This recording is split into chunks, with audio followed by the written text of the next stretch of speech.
Demarcus Robinson. He's on the field for a lot of the snap percentage. He doesn't always see a ton of the targets. Just wondering what he does well for you guys to have so much trust in what he's able to do. DeMarcus has done a great job of understanding the offense, all the positions that we're able to put each and every guy in. He's one of the guys that we could just throw in at any position and knows and understands the concept. It's only one ball out there, and the productivity hasn't been there for him. But as a team, we've been successful, and that's what the guys are all about, especially in the receiver room. But I think overall, it's a team mentality. If one guy is doing positive, then we all doing positive, and that's the way we approach it. Let's go next to Robert Rimson. Go ahead, Robert. Hey, Coach. So this year, Tyreek has done a lot of high point catching, especially early on this season. Was that something he was focused on during the offseason, just improving his high point ability? I think Tyreek did a great job this offseason of taking the Zoom calls and taking the information that we did throughout the whole offseason and taking some of that input from myself and other players and coaches and utilizing that on his own, on his off time. When we got back and were able to do training camp and things like that, we focused on some of those things, but it wasn't specifically for Tyreek. It was more group-oriented, and he's taking advantage of those opportunities when presented. Let's go next to Herbie. Go ahead, Herbie. Hey, Coach. Good afternoon. Good to see you. Every wide receiver wants the ball, and you've got a collection of receivers who can all probably arguably be a number one guy on so many other teams around the NFL. How do you manage all the personalities and that desire to always want the ball?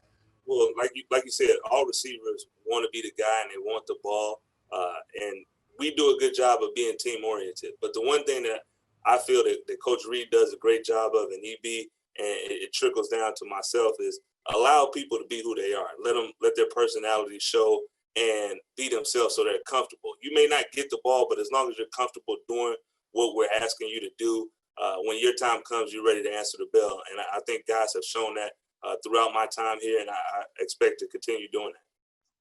Go next to Sarin Petro. Go ahead, Sarin.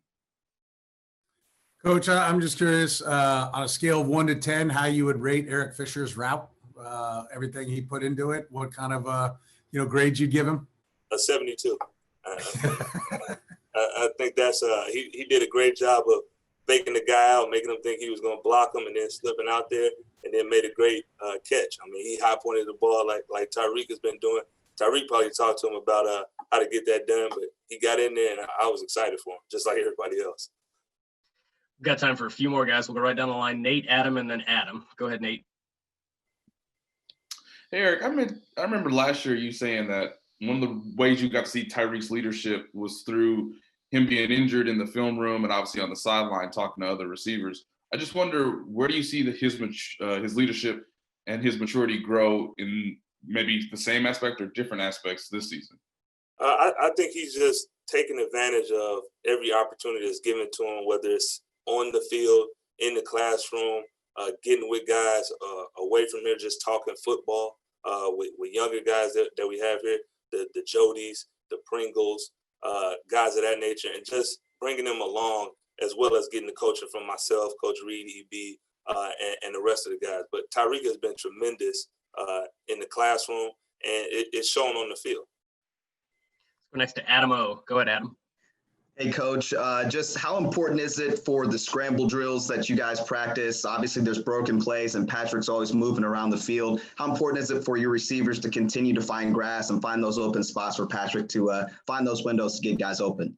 Well, it's not that hard for the group of guys that we have here because, like you said at the beginning, or someone said at the beginning, all receivers want the ball. So when Pat starts running around, everybody is running to get to an open spot so they could be that guy that gets that opportunity to make a play for us. But it's something that we practice throughout training camp and throughout the season and talk about on a regular basis because we know Pat can move around and do some things.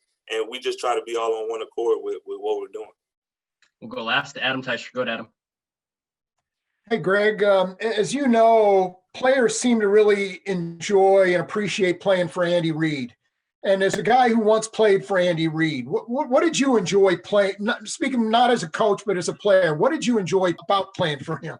Yeah. Wow. Well, the thing I enjoyed most is Coach Reid puts guys in position to be successful. And do what they do well rather than trying to fit everybody into a box. So he gives you opportunities. If your strength is speed, he puts you in position to utilize your speed. If your strength is blocking or doing something of that nature, he puts you in those positions rather than trying to fit you into a box of something that you're not. And he's able to mesh all those different types of skill sets together so seamlessly. And it was great playing for him, and it's great being on the other side now to see how he does all that and get a feel for that as you move forward in this profession. Coach Lewis, we appreciate the time. Thanks for joining us. All right, thank y'all.